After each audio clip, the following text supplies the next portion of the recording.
Hukum adalah dasar dari tiap aspek kehidupan bermasyarakat di Indonesia. Bila tidak diindahkan, akan mempengaruhi tatanan masyarakat secara luas. Dan masifnya korupsi adalah bukti nyata ketika hukum seringkali tidak dipatuhi.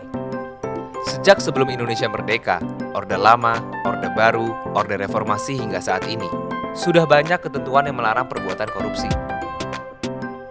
Meskipun sudah banyak ketentuan yang melarang dan mengatur sanksi tindak pidana korupsi, tapi kenyataannya hingga saat ini korupsi masih banyak terjadi. Pertanyaan besarnya adalah, mengapa kita masih sering kali melanggar ketentuan itu? Ya, pastinya bukan ketentuannya yang tidak dipahami atau hukuman yang tidak ditakuti. Masalahnya, penegakan hukum tidak dapat berjalan baik tanpa diimbangi kesadaran hukum dari masyarakat dan aparat. Maka dari itu, meskipun sejak dulu sudah banyak ketentuan mengenai perbuatan korupsi, belum banyak sepenuhnya dapat menghentikan praktik-praktik korupsi di masyarakat. Salah satu contoh perbuatan korupsi yang meskipun sudah diatur sebagai tindak pidana, tetapi masih sering dilakukan dan dianggap lumrah oleh masyarakat adalah gratifikasi.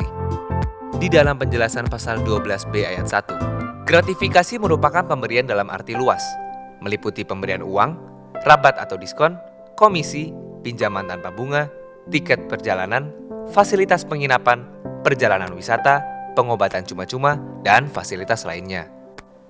Akan dianggap sebagai suap apabila terbukti terkait jabatannya yang berlawanan dengan kewajiban atau tugasnya.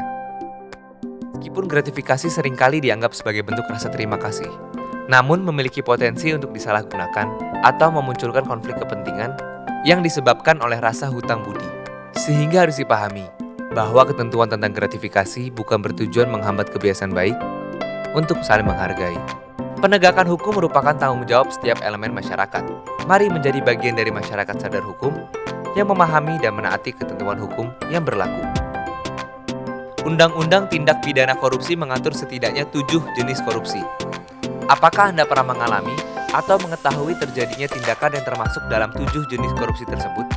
Bagaimana Anda menyikapi pelanggaran itu?